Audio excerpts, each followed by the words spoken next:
Look closely at this warship. Covered in bold geometric stripes and cubist shapes, it seems deliberately designed to stand out. In the height of the Great War, when visibility was deadly, why would the British Navy paint hundreds of their ships like abstract art? This was the bizarre, desperate solution to a technological nightmare, a phenomenon known as dazzle camouflage, and its entire purpose was not to hide, but to deliberately confuse the eye. The enemy was the German U-boat, and its weapon was the periscope and the rangefinder. Standard gray camouflage only worked in calm, clear seas, but a German submariner didn't need to see the ship clearly to sink it. They only needed to accurately calculate its course and speed to fire their torpedo.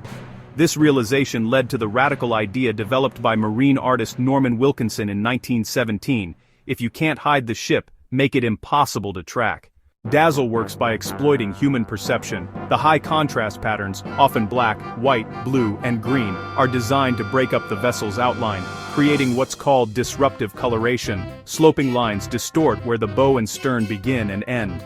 Zigzags confuse the eye about the ship's pitch. But most critically, the conflicting angles make it nearly impossible for an observer to determine the ship's true heading and how fast it's traveling toward or away from them.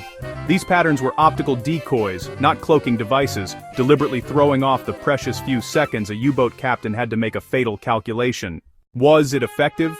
Data suggested dazzle ships were far less likely to be successfully torpedoed, making it one of the most successful psychological and optical innovations of the war. It remains a powerful symbol of how necessity forces a creative collision, turning military science into an unpredictable, almost bizarre form of abstract art, and saving thousands of lives in the process.